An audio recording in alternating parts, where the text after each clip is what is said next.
como siempre. Pro- Profe, Sí, hable. ¿puedo leer lo que he averiguado de investigación? Va, he visto un video y me ha gustado y de ahí he sacado algo. A ver, contanos. Dale, le leo algo así más o menos. Dale. Bueno, la investigación dice que se puede dividir en dos, en básica o aplicada. Y la aplicada sería cuando se genera un cambio o acción en el contexto. Después dice, según su enfoque, puede ser cuantitativa, cualitativa o mixta. Según su diseño experimental, puede ser experimental o no experimental. Y después dice que se clasifica, la clasificación de investigación se clasifica en 4, dice la explorativa, la descriptiva, la correlacional y la explicativa. La descriptiva, lo descriptivo, no, espere, profe, lo explorativo Ajá. es previamente, no hay un estudio, explora el objeto de estudio, reúne información. O sea, es como que hace todo por superficialmente, el explorativo. Después el descriptivo, el objetivo es mirar y describir el fenómeno que va a estudiar, sus características, rasgos, tiene que tener más precisión, elige un aspecto específico de lo que se va a estudiar. Bien, para ahí nomás, para Mayra, para. Justo esos dos elementos son los que vamos a abordar este año. Lo vamos a ver más adelante, lo vamos a volver a retomar ese punto. Pero aprovecho para ampliar lo que estás diciendo. La investigación exploratoria y las descriptivas son las dos que ustedes van a manejar. La exploratoria se hace cuando no hay nada escrito anteriormente o es un tema nuevo que ustedes desconocen y se hace como un pequeño, ¿cómo decirlo? Un pequeño picoteo de cada lado. Busco un poco en internet, busco un poco en libros, un poco en revistas, voy a entrevistar a gente a médicos, a profesores, hago entrevistas. Es como que recolecta información de distintas fuentes. Exactamente, es un surtido de fuentes de las cuales yo voy sacando información. Un tipo de investigación exploratoria es la monografía. Si se acuerdan ustedes que han hecho monografía en neurociencias, no sé si han hecho en otra materia, han hecho eso, han ido a buscar sobre un tema en distintos apuntes, en distintos libros, en distintas fuentes, han visto videos, han visto páginas de internet, han visto libros, y de ahí han ido sacando pequeña información para describir una situación, ¿sí? Eso es lo que ustedes han hecho esa vez, ha sido una investigación exploratoria. Por eso yo le decía neurociencia, la monografía es un tipo de investigación, ¿sí? Y después está la investigación descriptiva, que es la que sí vamos a trabajar en esta materia nosotros este año. La investigación descriptiva es ya ir a una sola fuente, ir a buscar datos en una sola fuente, concentrarnos bien en en las características del fenómeno que queremos medir, que queremos investigar, y al final, al terminar el trabajo, vamos a describir, vamos a contar en detalle todo lo que hemos encontrado investigando ese fenómeno. Queremos hablar de las mujeres golpeadas, queremos hablar de la violencia de género, no vamos a ir a buscar en cualquier lado, no vamos a ir a buscar en libros, en revistas, en películas, no, vamos a ir a entrevistar a mujeres golpeadas. Y vamos a hacer un informe al final donde vamos a describir, contar todo lo más pormenorizadamente posible lo que hemos hallado. Eso es una investigación descriptiva. Bueno, ahí en esas dos no nos vamos a quedar porque esas son las que ustedes van a manejar. Después hay diseños experimentales, predictivos y todo tipo de diseños más complejos. Ayer hablábamos de los diseños para probar medicamentos. Ayer les explicaba que cuando se prueba un medicamento o una vacuna, hablamos del dióxido de cloro, por ejemplo, decimos que para probar un medicamento tenemos que dividir a los pacientes en dos grupos. A un grupo darle el medicamento y a otro grupo darle un placebo, o sea, una pastilla que él crea que es el medicamento, pero que en realidad no sea nada. Después lo que hacemos es comparar entre los dos grupos si el grupo que tomó el medicamento ha andado mejor que el grupo que no ha tomado el medicamento. Si el grupo que tomó el medicamento ha andado mejor, tengo evidencia para decir, este medicamento sí sirve. Si los dos grupos han andado igual, quiere decir que el medicamento no sirve. Y hemos citado el ejemplo del plasma de pacientes convalecientes, que le he dicho que le iba a subir el estudio, les voy a subir el resultado del estudio para que lo vean, lo lean. El Hospital Italiano de Buenos Aires ha evaluado pacientes que le ha puesto plasma contra pacientes que no le ha puesto plasma. El resultado ha dado que los grupos no tenían diferencia. Por lo tanto, conclusión, el plasma no sirve. Eso es lo que ellos han demostrado en esa investigación. Por eso ya como que se está enfriando el tema de usar plasma en los pacientes convalecientes. En un principio ha sido muy esperanzador, mucha propaganda, todo, pero ahora está frenándose la cosa. Los números no apoyan, la ciencia no apoya. Bueno, muy lindo tu aporte, sí, muy bien. Vamos a ver la clase, que en poco se trata de eso también, Mayra. Bueno, este es lo que le he subido. Estas son las diferencias entre cualitativa y cuantitativa. Eso sí está en el video, sí se ve. Se lo vamos a dejar. Hemos hecho una diferencia entre qué era ciencia. Hemos dicho que ciencia es esto del método, de seguir un proceso metódico para ir obteniendo conocimientos. Y hablamos de ciencia y usamos esto de la ciencia normal que decía Kuhn, que habíamos visto en la primera clase, donde se piensa en la ciencia como una acumulación de conocimientos. Es decir, un autor propone un conocimiento, descubre algo, y yo leo lo que él descubre y continúo su trabajo para descubrir un poquito más. Es como ir subiéndome sobre lo que uno va diciendo, como si fuese una escalera.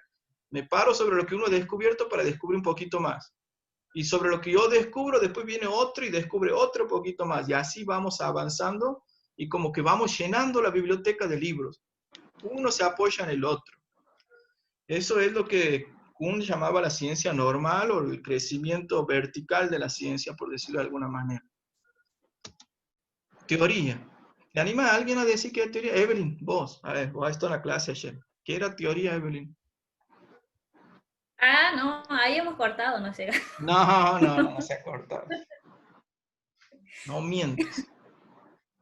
A ver, ¿quién más ha estado? ¿Rocío o has estado ayer?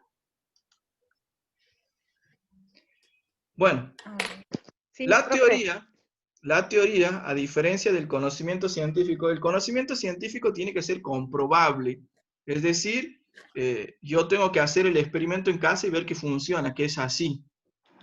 ¿Sí? Si alguien me dice, miren, los chinos han dicho que el 20% de las personas que contraen COVID desarrollan un cuadro de enfermedad, presentan síntomas. El 20% han dicho los chinos presentan síntomas. Y el 80% restante lo pasa como un resfriado leve o ni siquiera se da cuenta que tiene COVID. Aquí en Santiago, si yo empiezo a revisar a todos los que han contraído COVID, debería repetirse lo mismo. Debería ser un número muy próximo a lo que han dicho los chinos, porque el conocimiento científico es así, es comprobable. O por ahí me sale distinto y termino refutando lo que han dicho los chinos. Como por ejemplo, como pasó por el plasma. Los italianos decían que el plasma curaba el COVID, ayudaba al tratamiento del COVID. Nosotros con investigaciones estamos diciendo que no es tan así como decían los italianos. Bueno, ese es el conocimiento científico. Tiene que ser probable, el que dice algo tiene que decirme, yo lo he hecho así para descubrir esto, para que yo pueda volver a repetir el experimento y descubrir que es así efectivamente. En cambio, en la teoría, habíamos puesto de ejemplo la teoría de Freud. Freud ha inventado un cuentito, sin faltar respeto a los psicólogos, no vaya a ser que un psicólogo escuche esto que estoy diciendo y después me busque para matarme. Freud ha inventado un cuentito, ha inventado esto de su manera de explicar de lo que era la libido, de lo que era la etapa oral, la etapa anal, la etapa fálica, la latencia. Eso no se puede demostrar, no hay un experimento que pueda probar que efectivamente eso sea así. Es como son palabras, son construcciones de ideas en base a palabras. Incluso ha usado situaciones que son de la mitología griega, como por ejemplo lo de Edipo, lo de Electra, para explicar cosas que pasan en los niños durante la etapa fálica que él describe. Estos son explicaciones que él hace usando sus propias ideas y sus propias palabras. No hay manera de comprobar científicamente de que esto es así. Entonces eso se llama teoría. Cuando uno plantea una propuesta para explicar algo que no tiene fundamentos científicos, es una teoría. Las teorías se hacen, se desechan o se toman como base científica en base a la aceptación que tiene la sociedad científica. Obviamente, miren, a Freud se lo considera el padre del psicoanálisis y el padre de la psicología moderna. ¿Lo han aceptado los psicólogos a la teoría de Freud? Sí, la han aceptado. Hoy en día es la base para todos sus trabajos. La psicología hoy se considera una ciencia. Sus experimentos y sus descubrimientos se basan en teorías como la de Freud. O sea, Freud explica algo de acuerdo a lo que él cree con sus ideas y sus palabras, y eso es tomado por todos los psicólogos como base para su ciencia. Es teoría, no tiene una base científica. ¿Se entiende? También le había explicado sobre la teoría de la evolución de las especies. Charles Darwin, mirando los animales, propone una teoría y dice, a mí me parece, dice él, a mí me parece que todos los animales, que no es que todos los animales han sido creados por Dios, sino que todos los animales derivan de un solo ancestro en común y que la selección natural, el ambiente, el clima, ha ido diferenciando a los animales y a las plantas hasta tener la variedad de vida que tenemos ahora en el planeta. Eso es lo que él propone. Por supuesto que ha sido rechazado en su momento porque hasta ahí creíamos que Dios había creado el cielo, la tierra, los animales, la planta y todo lo demás. Él proponía una teoría distinta, pero era una teoría, era un invento de él. Él ha mirado las cosas y dice, capaz que sea así. Y ponía pruebas, ponía fotos de animales, explicaba, trataba de explicar por qué los animales tenían esa forma, por qué las jirafas tenían el cuello largo, por qué había osos polares blancos y osos pardos, oscuros. Trataba de explicar eso a través de un relato que él inventaba, igual que Freud. Inventó una explicación. Había forma de comprobar si eso era cierto y tendríamos que tener una máquina del tiempo para volver hacia el pasado y ver que efectivamente era como él decía, que así era un animal en común y que de ahí han descendido todos los demás. ¿Teníamos máquina del tiempo? No teníamos máquina del tiempo, todavía no tenemos. Entonces sigue siendo una teoría, pero hace poco, o sea, relativamente poco, se ha inventado la técnica del ADN. Se puede evaluar el ADN de una célula. Y si comparamos la célula de un ser humano, el ADN de la célula de un ser humano con el ADN de la célula de un eucalipto, descubrimos que el eucalipto y el ser humano tienen el 40% de su código genético similar. ¿Qué quiere decir eso? Y que somos primos lejanos del eucalipto. O sea que tenemos un tatarabuelo que ha sido padre de mío y del eucalipto. Esto demuestra que efectivamente Darwin tenía razón. Él tenía razón. Los genes de todos los seres vivos del planeta están emparentados, o sea que todos descendemos de un individuo en común. Entonces hoy esa teoría de Darwin, le seguimos llamando teoría, pero en realidad es una ley de la naturaleza actualmente demostrada con base científica. Es un conocimiento científico. Bueno, algún día tal vez podamos descubrir algún experimento que demuestre que lo que dice Freud es cierto y su teoría deje de ser teoría y pase a ser una ley de la naturaleza. ¿Sí? Pero por ahora sigue siendo una teoría. Avancemos.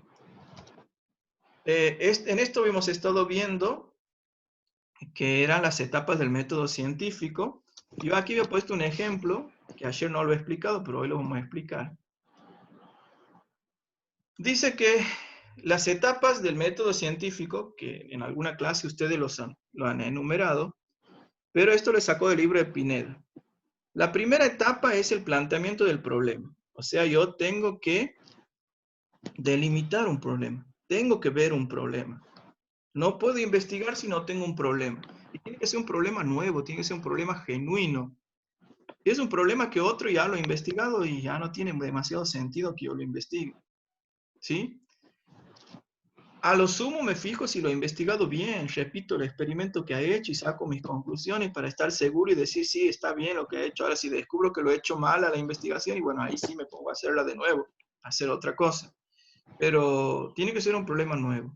Imagínense esta situación. Ustedes ven por primera vez en su vida un arco iris. ¿qué es un arco iris? ¿Cómo se forma un arco iris? Me va a generar una duda, una pregunta.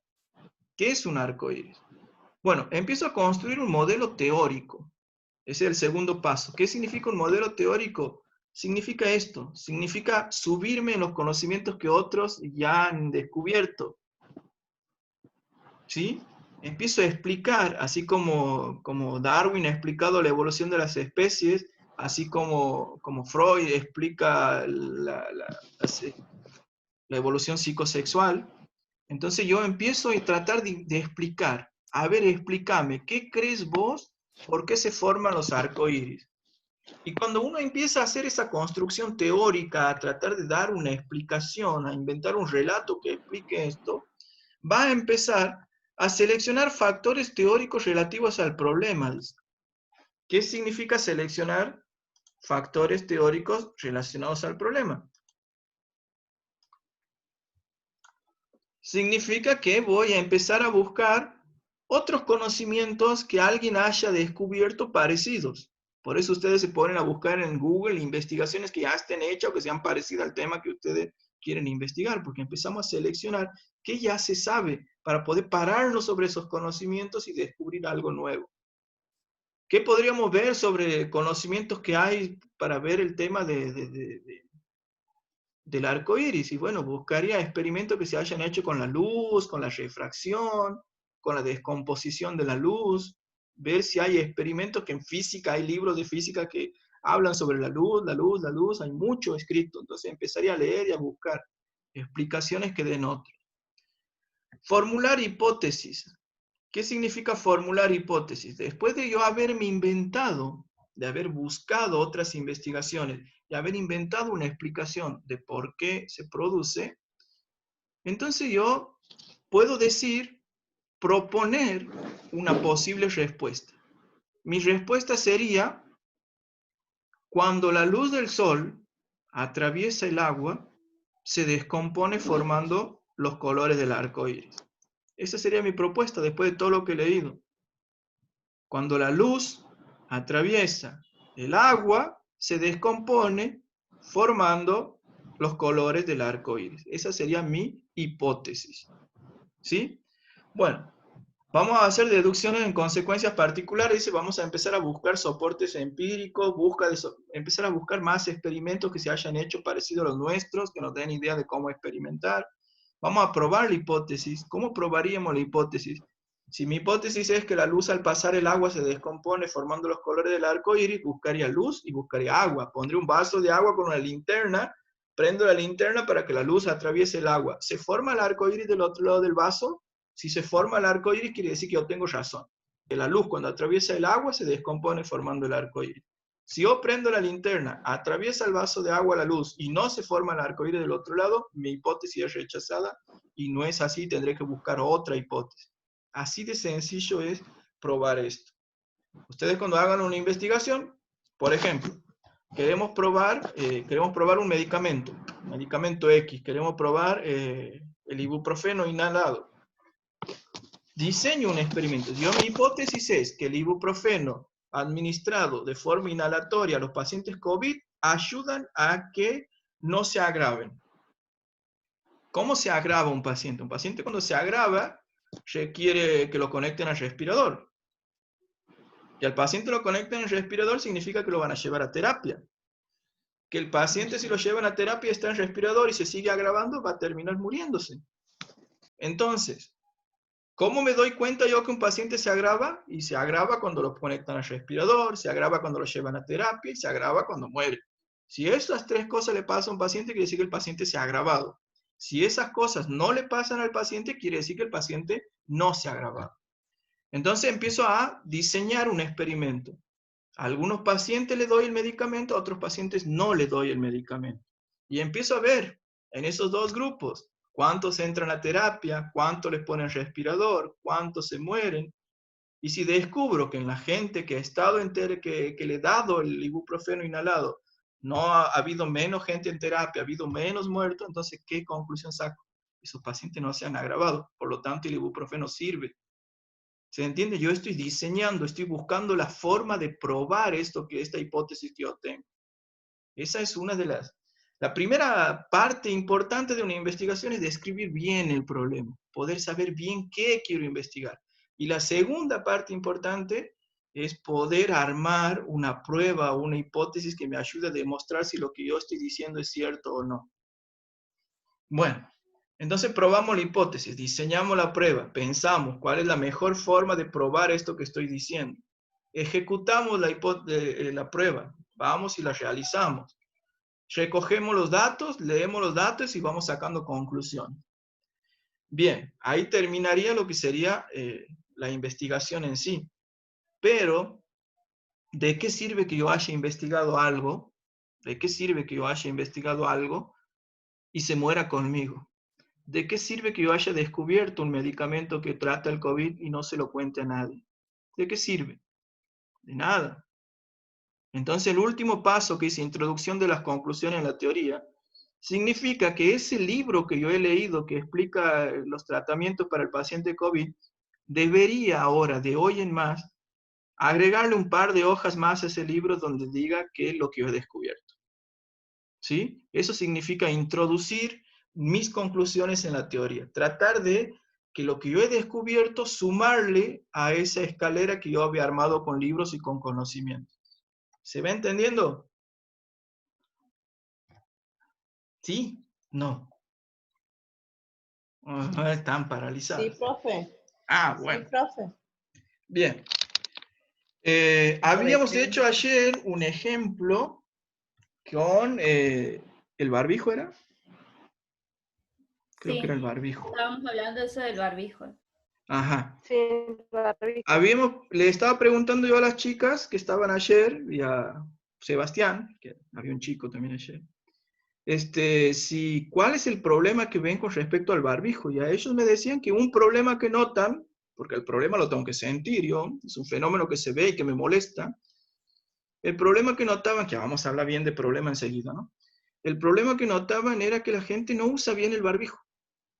Eso es un problema. Es un problema que la gente no usa bien el barbijo. Listo, ya lo tengo planteado el problema. Ahora tengo que construir un modelo teórico. Empezar a explicar por qué la gente no usa bien el barbijo. Los chicos me decían por falta de conocimiento, otros me decían que no, que sí conocen, pero en realidad no dimensionan el peligro que corren al no usarlo bien. Distintas cosas que ellos opinaban, distintas cosas que vienen desde la doxa.